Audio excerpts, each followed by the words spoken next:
I'm going to do another video. I'm going to try to keep it to 10 minutes. This is going to be a lot of information. This is how I do my bass and drums.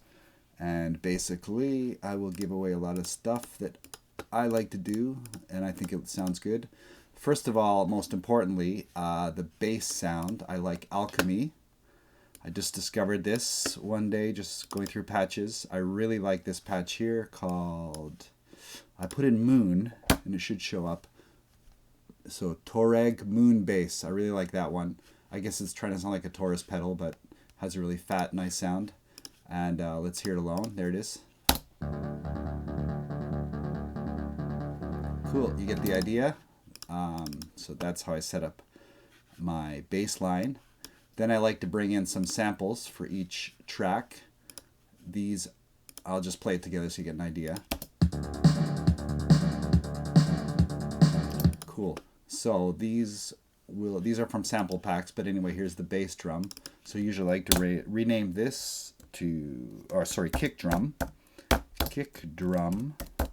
There you go. This, of course, is the snare. So let's call this snare. Okay, and these two are the hi-hats. Now, importantly, I have these panned left 20 and right 20. This is a personal choice. You could go more drastic if you wanted for more stereo effect, but usually, I don't know, case by case, it's around 20. 20 and 20. Did I say 30 there? 20. Okay. And then what I do to label them, I put L20, so I know it's panned left 20. Then I put in R20, so I know it's right 20. Cool. And then what I usually do is take these three, because they're all drums. We will create a track stack. So here's a put them all together. Drums, call it drums. Cool.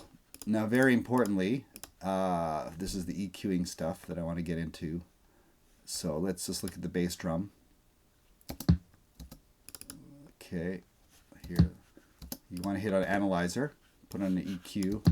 So we see, you find out the point there. So it's about 74 it's hitting. So you just want to punch it out just a little bit, not too much. So whatever you do to the bass drum, you have to do the exact opposite to the bass line. So let's, there's many ways to do this. You can just copy it, I guess. So let's copy this, put it over there. And since this is the bass drum, we want to go the exact opposite. Just want to bring it down a little bit. Cool. And so that's some basic EQ on the kick drum and the bass line. For the snare, you probably heard I have reverb on there. I like to use this Space D reverb. It's under, what is it, medium spaces, gated reverbs, and 1.4 seconds percussion. And that's a decent one for the snare drum.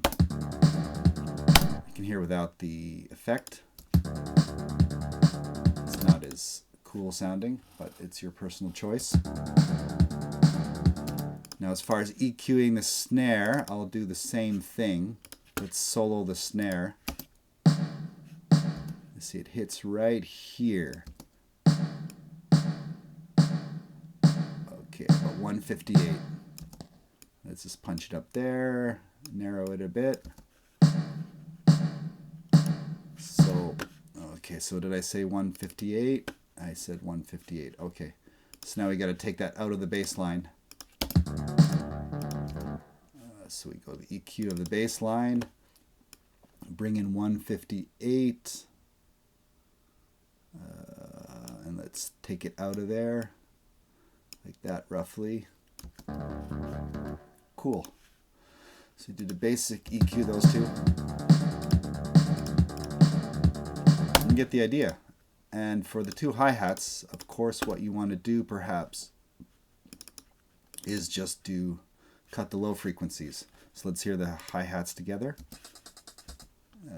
Let's analyzer. Anyway, there's no low end frequency anyway, but if there was, we'd want to cut it out. And we do it like that. And cool. Okay, I think that's basically how I set up my drums and bass. There's not much more to describe for this right now. Okay, thanks for watching.